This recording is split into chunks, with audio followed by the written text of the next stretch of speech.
안녕하세요. 미나상 고니치와. 내게는 특별한 일본어를 부탁해 오늘 17과 들어가시겠습니다. 이번 과에서는요. 주다, 받다, 해주다, 해봤다 이런 식의 표현들을 공부하시게 될 텐데요. 오늘 공부하시는 내용 중에서 이제 물론 주다라든가 받다라든가 하는 표현은 한국어에도 똑같이 있지만 조금 다른 점들이 있어서 그 부분에서 또 굉장히 어렵게 생각하신 경우들이 좀 있습니다. 예를 들어서 주다라고 하는 거 다른 사람이 나에게 주든 내가 남에게 주든 주다라는 표현 하나밖에 없는데요. 일본어엔 그게 나뉘어져 있다든가 이런 점들입니다. 그런 부분에 한국어와의 차이점에 좀 집중하셔서 오늘 수업 들어주시기 바랍니다. 네, 제목 보실까요? 쿠키를 作ってくれました. 쿠키를 作ってくれました. 이런 제목입니다. 쿠키라는 건 이제 쿠키인데요. 作ってくれました. 만들어 주었습니다. 라는 것입니다. 자, 벌써 이 얘기만 들으셔도요. 우리말 같은 경우에는 쿠키를 만들어 주었습니다. 자, 이 말만 해가지고는 내가 다른 사람한테 만들어 줬다는 건지 누가 어떤 사람이 나한테 만들어 주었다는 것인지 한국어에선 구별이 없습니다. 그렇죠? 자, 그런데 이 제목만 봐도요. 이것은 다른 사람이 나에게 만들어줘서 내가 받았다는 그런 뜻이라는 것을 알 수 있습니다. 남이 나에게 만들어줬다 이런 표현이거든요. 자, 두 가지로 나뉘어 있기 때문인데요. 그 내용 오늘 배워보시겠습니다. 자, 대화문으로 들어가 보시면 초콜릿もらいましたか? 초콜릿을 받았나요? 라는 표현이 있습니다. 자, 그래서 받다라는 표현도 나오게 되겠고요. 유진상가 그레마시다. 유진상가 그레마시다. 유진씨가 주었어요. 그 다음에 히토츠 아게마시오까? 하나 드릴까요? 이렇게 되어 있습니다. 자, 여기에서는 그 지호가 호시노 씨에게 하는 얘기고 이제 정중어를 항상 쓰고 있었기 때문에 한국어 해석에서도 드릴까요? 라고 해서 별로 헷갈리지 않아 보이기는 하는데요. 어쨌거나 드리다라고 꼭 높여서 말한 건 아니었고요. 유진 씨가 줬어요. 하나 줄까요? 이런 거나 똑같은 개념이기 때문에요. 그 방향성을 그 차이점을 아셔야 될 것 같습니다. 자, 주다라는 표현이요. 아게르와 그레르 이렇게 두 가지 동사로 나뉘게 됩니다. 예전에 우리 아리마스 이마스 공부하실 때도 기억나시겠지만 한국어에서는 한 가지인데 그게 우리가 공부하고자 하는 외국어 일본어에서는 두 가지 이런 식으로 나뉘어 있을 때 그것에서 좀 어려움을 느끼게 되는 포인트가 되는데요. 이 경우도 그렇기 때문에 그 점에 주의를 하셔야 하겠습니다. 어떤 때 아게르 어떤 때 그레르인가 이것이 핵심입니다. 자, 아게르 먼저 어떤 경우인가 봅시다. 나로부터 화살표가 남 이렇게 가고 있는 노란 글씨 보이시죠? 나에게서 남으로 뭐가 물건의 이동 방향이 그렇다는 것입니다. 뭔가를 주다니까요. 뭐 초콜릿을 주든 선물을 주든 꽃을 주든 물건이 이동하겠죠? 그랬을 때 물건의 방향이 나에게서 남으로 내가 남에게 주다라는 뜻입니다. 그럴 때 아게르. 자, 예문 보실까요? 와타시와 미호상이 프레젠토 아겠다. 자, 주고받는 사람 부분은 빨간 글씨로 표시되어 있으니까 한번 주목해 볼까요? 와다시, 내가 말하고 있는 내가 미호 씨에게, 내가 남에게죠. 프레젠토, 선물을 그러니까 아게로 쓰셔야 된다는 것입니다. 조금 아까 보신 내용에 구레루라는 것도 있었지만 내가 남에게 라고 앞에 나가고 있기 때문에 구레루 쓰시면 틀린다, 틀리는 문장이 된다라는 것이죠. 자, 그 다음에 아게루를 쓰는 경우 내가 남에게서라는 방향 너무너무 중요한 포인트가 되겠고요. 내가 들어가지 않은 관계에서 주고받는 경우 있겠죠. 제3자끼리 뭐 예를 들어서 미호 씨가 친 씨에게 자, 이런 경우 보실까요? 미호상과 진상이 프레젠토 아겠다 이렇게 쓰고 있습니다. 미호 씨는 친 씨에게 선물을 주었습니다. 자, 선물이라는 물건의 이동 방향 그런 거 상관없이 제3자끼리 주고받는 경우다. 그러면 아게르 쓰시면 되겠습니다. 자, 그러면 아게로 한 가지만 있으면은 혼동될 일이 없는데요. 자, 구레루가 있으니까 정확하게 구별해 두셔야겠죠. 자, 구레루라는 거는 우리말로는 뭐 번역을 해봤자 이것도 똑같이 주다가 됩니다만, 일본어의 경우에서는 요 안에 내포되어 있는 의미는 남한테서 나에게로 라는 뜻입니다. 남이 나에게 주다. 아까 아게루는 내가 남에게 주다. 구레루는 남이 나에게 주다입니다. 한국어는 하나이기 때문에 잘 구별하셔야겠죠. 미호상과 와타시니 이렇게 나가고 있죠. 빨간 글씨. 남인 미호씨가 나에게 와타시니 프레젠토 선물을 그랬으니까 여러분은 아게루 아니고요. 구레루를 선택하셔야 되겠죠. 그랬다. 그래서 미호씨는 나에게 선물을 주었다가 되겠습니다. 자, 그 다음에 또 한 가지. 이번에는요, 제3자, 나의 가족 이렇게 되어 있죠. 나의 가족도 일단 말하고 있는 사람 화자가 아닌 이상 뭐 제3자라고 할 수도 있는데요. 나와 매우 가까운 제3자죠. 그쵸? 나와 매우 가까운 사람입니다.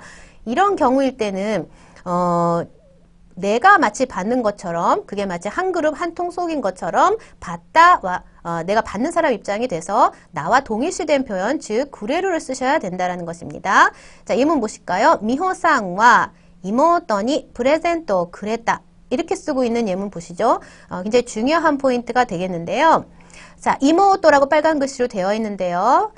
일본어로 이렇게 얘기하는 관계 속에서 일일이 와타시노 이모토, 와타시노 이모토 하지 않아도요. 그냥 이모토 상이라고 높이지 않고 그냥 이모토 이렇게 얘기하면 내 여동생을 말합니다. 그러니까 괄호 없어도 되는데요. 어쨌거나 나의 여동생, 나한테 매우 가까운 내가 상대방에 대해서 얘기를 할 때, 상대방과 얘기할 때 내 쪽 사람을 좀 낮춰서 얘기한다든가 하는 개념으로 해서 나 쪽, 나와 관계된 쪽 이런 거에 대한 개념이 언어 소통에서도 좀 나타납니다. 일본어에서는요. 자, 그래서 나와 동일시하고 미호상과 와타시니 하는 거랑 똑같이 이모토니 프레젠토 그랬다 이렇게 됩니다. 저기 멀리 아무도 모르는 남처럼 내 여동생에게 아겠다 이렇게 쓰지는 않는다는 거죠. 그랬다. 나의 뭐 엄마든 아빠든 아무튼 나의 그 테두리 안에 있는 사람들한테 나와 동일시 구레루 쓴다라는 것입니다. 자, 여기까지만 해도 아게루 구레루 헷갈린다 이런 느낌이 드실 수도 있는데요. 좀 한 가지 그 조금 기억하시기 좋은 팁을 드리자면 앞에 공부했던 아게루에 대해서 물론 둘 다 주다입니다. 경어적인 느낌이 들어간 건 아니지만요. 방향성을 구분하시려면 우리말에 들이다를 하나 생각해 보시면 도움이 될 것 같습니다. 아게루는 들이다 쪽에 가깝다고 생각하시면 되겠어요. 한국어에서도요. 주다는 남이 나에게 주다, 내가 남에게 주다 구별이 없지만 들이다는 내가 남에게 라는 방향성만 가지고 있죠. 그쵸? 미호씨가 나에게 들이다. 그러진 않잖아요. 내가 미호씨에게 들이다라고 하죠. 그 들이다가 나올 만한 방향의 순간에는 아게루를 선택해서 쓰시면 되겠습니다. 물론 해석은 주다로 하셔야 되겠고요. 자, 그 다음에 받다, 주고받는 표현 중에 이제 주다가 두 가지라서 좀 설명이 길었고요. 받다는 받는 사람 입장에서 얘기하는 거기 때문에 이해하시기는 쉬우실 것 같습니다. 한국어와 똑같이 받다라는 의미, 모라우라는 동사가 있네요. 자, 모라우 같은 경우는 뭐 아까 방향, 뭐 제3자, 남, 나 이런 표현 필요 없고요. 이 경우에는 무조건 물건을 받는 사람을 그 문장의 주어로 놓은 경우라고 생각하시면 되겠습니다. 자, 와타시와 미호상이 프레젠토 모랐다. 이렇게 얘기하고 있죠. 자, 와타시가 받은 사람입니다. 그쵸? 미호씨한테, 미호씨에게 일 때 이제 준 사람의 니라는 표지를 달았고요. 프레젠토 선물을 받았다. 와타시와 모랐다. 이렇게 연결되는 거죠. 내가 이 문장의 주어고요. 모랐다가 이제 수로 부분이 되겠죠. 내가 받았다. 라는 표현이 되겠습니다. 자, 제3자끼라고는 하지만 아무튼 간에 받은 사람을 주어로 놓으면 됩니다. 여기 친상과 미호상이 프레젠토 모랐다 했으니까요. 친상과 모랐다 이렇게 되는 거죠. 물건의 방향은 뭐 미호씨한테서 친상한테로 갔겠죠. 친상이 받았으니까요. 자, 이런 식으로 이해를 하시고 받은 사람을 무조건 주어로 놓으면 모라우 쓰시면 됩니다. 친상과 미호상이 프레젠토 모랐다가 되겠죠. 자, 그 다음에 바뀌어도 마찬가지인 거죠. 받은 사람을 놓는데요. 이번엔 반대로 준 거죠. 미호씨가 받은 거예요. 미호씨가 받은 주어로 놓고 미호상과 친상이 프레젠토 모랐다. 무조건 받은 사람을 그 문장의 주어로 놓는 거니까 이해하기 어렵진 않으실 것 같습니다. 모라우는요. 자, 그 다음 말풍선 대화문 보시겠습니다. 쿠키를 作ってもらいましたか? 자, 이상한 해석이 나오고 있죠. 쿠키를 만들어 받았나요? 이런 표현이 나오고 있네요. 宿題を手伝ってあげたらクッキーを作ってくれました. 이렇게 얘기하고 있는데요. 자, 宿題を手伝う라는 거는 거들다, 돕다 이런 뜻입니다. 宿題を手伝ってあげた라는 거는 숙제를 거들어 주었다. 내가 그 사람한테 거들어 준 건데요. 자, 조금 이따 더 설명드리겠지만 했더니 끝기요. 그때 그래 마시다 쿠키를 만들어 주었습니다. 자, 두 번째 말풍선 안에 들어있는 해석, 우리말 해석 보시면 숙제를 도와주었더니 쿠키를 만들어 주었어요. 둘 다 주었어요로 그냥 해결이 됩니다. 그런데 일본어에서는 구별되어 사용되고 있는 걸 볼 수 있고요. 여기서의 중요한 점은 아까 공부하신 그 물건이 이동할 때 그 주다 받다의 표현이 아니고요. 여기서는 행동입니다. 그쵸? 뭐 만들어주다, 뭐 도와주다, 읽어주다, 뭐 써주다, 뭐 만들어주다 이런 식으로요. 뭐 해주다 행동에서도 해주는 그 사람을 위해서 그 행동을 해서 그 어떤 혜택이나 은혜가 그쪽으로 이동한다 이렇게 볼 수 있잖아요. 그 부분에서도 이 표현이 나오게 됩니다. 자세히 한번 살펴보시겠습니다. 자, 그냥 주다가 아니라 해주다니까요. 앞에 뭐가 나올까요? 역시 태형 사용하셔야 됩니다. 태형, 그 다음에 아게르, 구레르 해서 방향은 마찬가지인데요. 자, 행동의 방향이죠. 자, 아까 물건 이동했던 거랑 비슷하게 생각하고 한번 보실까요? 자, 그런데 이번에는 그냥 아게르 아니고 때 아게르입니다. 나에서 남으로, 내가 남한테 뭔가를 해주다. 자, 보실까요? 와타시와 미호상이 홍어 연대하겠다. 자, 홍어 요무라는 행동이 여기 들어있습니다. 책을 읽다. 나 혼자 책을 읽을 수도 있는데요. 그거는 미호 씨를 위해서 읽어준 행동입니다. 그런 뜻이 포함된 것이 때 아게루. 그래서 나는 미호 씨에게 책을 읽어주었다가 되겠습니다. 자, 홍어 요무라는 행동의 그 이동 방향 생각해 보시고요. 태형 만드는 거 체크해 보시면 되겠습니다. 그냥 책을 만약에 준 거랑 같은 방향이라고 보시면 됩니다. 다시와 미호상이 홍어 하겠다. 책을 줬다. 책을 드렸다 하는 방향과 똑같이 책을 읽어 주었다. 그럴 때 아게루 쓰십니다. 자, 그 다음에 제3자끼리 마찬가지죠. 미호상과 진상이 홍어 연대하겠다. 미호 씨가 친 씨에게 책을 읽어 주었습니다. 책을 읽은 건 미호 씨고요. 그 행위가 도움이 돼서 그 은혜를 받은 사람은 친 씨. 이런 식이죠. 네, 그렇게 이해하시면 되겠습니다. 자, 때 구레르도요. 그냥 구레르 보셨을 때와 행위의 이동 방향은 같은 방향이 되겠죠. 남한테서 나에게로. 남이 나에게 물건을 줬을 때 구레르라고 했고요. 남이 나에게 어떤 행동을 날 위해서 해 주었을 때 구레르 쓰시면 됩니다. 자, 여기서 미호 씨가 나에게 책 읽어줬어요. 그쵸? 볼까요? 미호상과 와타시니 홍어 연대 그랬다. 그 사람이 나한테 홍어 그랬다 하는 거는 똑같이 연대 그랬다 쓰시면 되겠습니다. 자, 마찬가지로 구레루가 제3자에게서 나와 한 울타리에 있다, 나와 한 통속이다 라고 하는 우리 가족에게도 구레루를 썼던 것처럼요. 어떤 행동을 위해서 해줄 때도 때 구레루 쓰시면 되겠습니다. 미호상과 이모토니 홍어 연대 그랬다. 이모토에게 해준 거지만 마치 나에게 해준 것처럼 내 쪽 사람한테 해준 그런 의미로 때 구레루 쓰고 있습니다. 자, 요 테모라 부분을 왔는데요.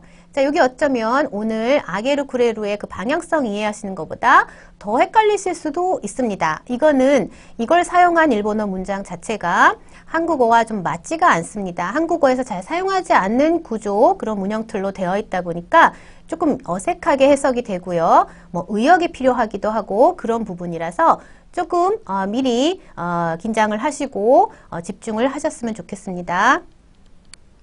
네, 다음 예문에서도 마찬가지입니다. 제3자끼리 경우이고요. 받은 사람을 이제 주어로 놓는 건데요. 자, 볼까요? 미호상과 친상이 홍어 연대 몰았다. 이렇게 되어 있습니다. 미호상과 친상이 해놓고요. 홍어 연대 몰았다 라고 하고서 갑자기 학습자에게 물어봅니다. 누가 책을 읽었나요? 책을 읽은 게 누구죠? 라고 얘기했을 때 얼른 생각이 안 나는 경우가 많습니다. 우리말하고 구조가 다르다 보니까요. 자, 책을 읽은 사람은 누구죠? 책을 읽은 사람은 친씨입니다.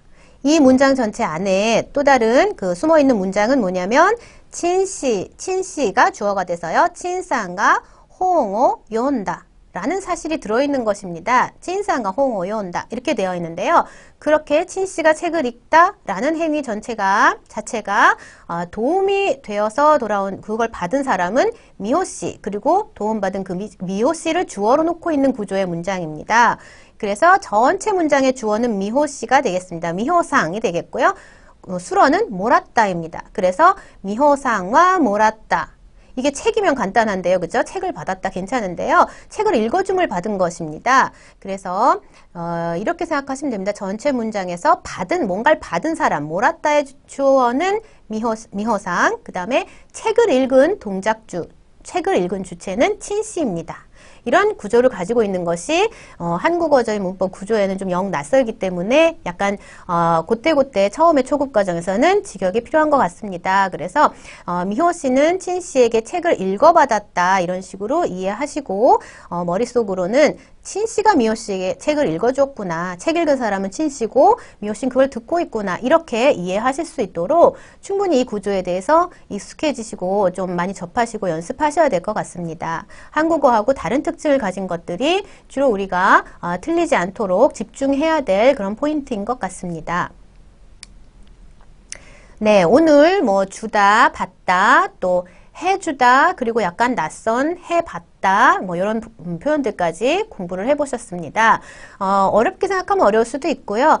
그럴수록 그거를 어떻게 좀 쉽게 이해할 수 있는지 그 방법을 잘 찾아보시고 빨리 익숙해지시는 것이 중요할 것 같습니다. 자, 그럼 오늘 공부하셨던 주다 받다 표현 이용해서요. 여러분 발렌타인데이에 초콜릿을 받으셨나요? 라는 질문과 또 친구의 생일에 어떤 선물을 주었나요? 이거는 그쪽으로 주는 것이죠. 이렇게 모라우와 아게로 들어간 표현 써서 두 가지 질문 한번 들어볼 테니까 대답 한번 해보시기 바랍니다. 발렌타인데이는 바렌타인데이 이렇게 발음합니다. 皆さんはバレンタインデーにチョコレートをもらいましたか？